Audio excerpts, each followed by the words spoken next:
New ইয়র্কে যেন আবারও ফেটে পড়েছে ভাড়াটিয়াদের ক্ষোভ। আকাশছোঁয়া ভাড়া, মূল্যস্ফীতি আর টিকে থাকার লড়াইয়ে অতিষ্ঠ হাজারো মানুষ এবার সরাসরি রাজপথে নেমে ঘোষণা দিলেন, আর ভাড়া বৃদ্ধি নয়, এবার চাই সম্পূর্ণ ভাড়া স্থগিত। বৃহস্পতিবার রেন্ট গাইডলাইন্স বোর্ডের গুরুত্বপূর্ণ ভোটের আগে শহর জুড়ে বিক্ষোভে উত্তাল হয়ে ওঠে নিউ ইয়র্ক। 2 মিলিয়নের বেশি রেন্ট স্ট্যাবিলাইজড ভাড়াটিয়ার জন্য 1 ও 2 বছরের উভয় লিজে ভাড়া বৃদ্ধি বন্ধের দাবিতে শত শত মানুষ জড়ো হন স্টেট অফিসের সামনে।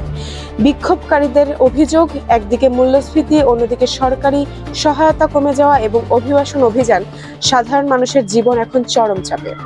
এর মধ্যে আবার ভাড়া বাড়ানো মানে মানুষকে সরাসরি দারিদ্র্যের দিকে ঠেলে দেওয়া।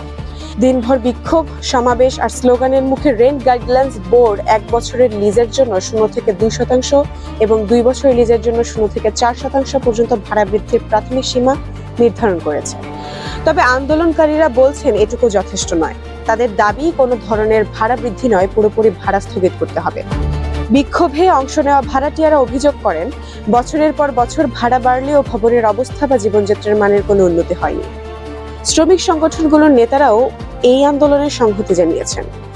নিউ ইয়র্ক ট্যাক্সি ওয়ার্কার্স অ্যালায়েন্সের সদস্যরা সমাবেশ চলাকালে রাস্তা আংশিক অবরোধ করে নিরাপত্তা নিশ্চিত করেন। সংগঠনটির নির্বাহী পরিচালক ভৈরবী দেশাই বলেন, গ্যাস, মুদিপণ্য, বীমা সবকিছুর দাম বেড়েছে। এখন আবার ভাড়া বাড়লে হাজার হাজার পরিবার ঋণ আর অনিশ্চয়তার ফাঁদে পড়বে। ভাড়াটিয়া নেতারা এখন চূড়ান্ত ভোটের আগে আরো বড় আন্দোলনের প্রস্তুতি নিচ্ছেন।